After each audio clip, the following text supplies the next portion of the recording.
PET scan మనం కామన్‌గా వినేది. బ్రెస్ట్ క్యాన్సర్‌లో దీని ఉపయోగం ఏంటి? సో, బ్రెస్ట్ క్యాన్సర్ నిర్ధారణ అయిన తర్వాత పేషెంట్స్ ఒకవేళ మనకి బాడీలో ఎక్కడికైనా స్ప్రెడ్ అయిందా లేదా అని తెలుసుకోవడానికి పెట్ స్కాన్ చేస్తాము.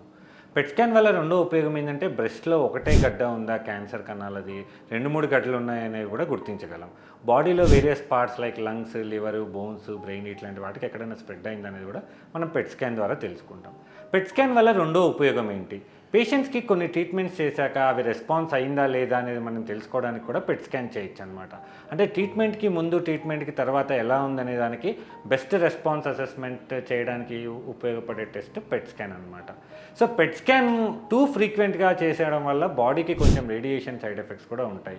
యూజువల్‌గా ట్రీట్మెంట్స్ అంతా అయిపోయిన తర్వాత ఫాలో అప్‌లో ఉన్నప్పుడు కూడా మనము వన్స్ ఇన్ 2, 3 ఇయర్స్‌కి కూడా పెట్ స్కాన్ చేయొచ్చు. ఇలా వేరియస్ ఉపయోగాలు పెట్ స్కాన్ వల్ల మనకి బ్రెస్ట్ క్యాన్సర్ నిర్ధారణలో కానీ ట్రీట్మెంట్లలో కానీ ఉంటాయి. Thank you.